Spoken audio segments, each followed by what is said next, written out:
हिमालय की बर्फीली हवा भरी चोटियों के बीच, जहां बादल पहाड़ों से बातें करते हैं, एक प्राचीन और रहस्यमयी गुफा का द्वार था। इस गुफा के सामने एक चमकीला चांदी का ड्रैगन, फायर ड्रैक, शान से खड़ा था। उसकी खाल सूरज की रोशनी में ऐसे चमक रही थी जैसे पिघली हुई चांदी हो। उसके बगल में एक बहादुर और साहसी लड़का, बेन, खड़ा था, जिसकी आंखों में दृढ़ संकल्प और आश्चर्य का भाव था। वे दोनों एक साथ मिलकर इस खतरनाक यात्रा पर निकले थे। उनका लक्ष्य था स्वर्ग का किनारा खोजना, जो ड्रैगनों के लिए एक पौराणिक और पवित्र स्थान माना जाता था।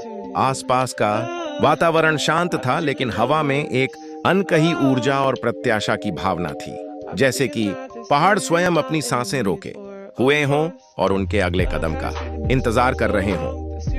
गुफा के गहरे अंधेरे के भीतर से एक रहस्यमयी और अलौकिक नीली रोशनी निकल रही थी, जो बर्फ और चट्टानों पर प्रतिबिंबित होकर एक जादुई दृश्य बना रही थी। यह रोशनी किसी और चीज की नहीं, बल्कि स्वर्ग के किनारे के गुप्त द्वार की थी, जो सदियों से छिपा हुआ था और केवल शुद्ध हृदय वालों के लिए ही प्रकट होता था। बेन और फायर ड्रैक धीरे धीरे उस रोशनी की ओर बढ़े। उनका दिल उत्साह और थोड़ी घबराहट से धड़क रहा था। जैसे जैसे वे करीब आते गए, हवा में एक प्राचीन मंत्र की फुसफुसाहट महसूस होने लगी और उन्हें लगा कि वे एक ऐसी दुनिया की दहलीज पर खड़े हैं जो मानव कल्पना से भी परे है। वह द्वार उन्हें एक ऐसी जगह ले जाने का वादा कर रहा था, जहां समय का कोई मतलब नहीं था और जादू ही वास्तविकता थी। लेकिन जैसे ही वे द्वार को पार करने वाले थे, अचानक एक भयानक और विशाल आकृति उनके सामने प्रकट हुई। यह एक राक्षस था, जिसका नाम नेटलब्रैंड था, और उसने एक विशाल सुनहरा कवच पहना हुआ था, जो उसकी ताकत और क्रूरता का प्रतीक था।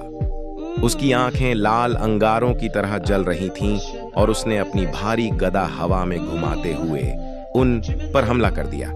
बिना एक पल सोचे, फायर ड्रैक अपने दोस्त बेन की रक्षा के लिए आगे बढ़ा। उसने अपना शक्तिशाली जबड़ा खोला और नेटलब्रैंड पर नीली और चांदी की आग का एक शक्तिशाली तूफान उगल दिया। आग की लपटें राक्षस के कवच से टकराईं, जिससे चिंगारियां निकलीं और पूरी गुफा तीव्र रोशनी और गड़गड़ाहट की आवाज से भर गई। यह अच्छाई और बुराई के बीच एक महाकाव्य लड़ाई थी। नेटलब्रैंड को हराने के बाद बेन और फायर ड्रैक ने आखिरकार स्वर्ग के किनारे में प्रवेश किया। उनकी आंखों के सामने एक ऐसा दृश्य था जो किसी भी सपने से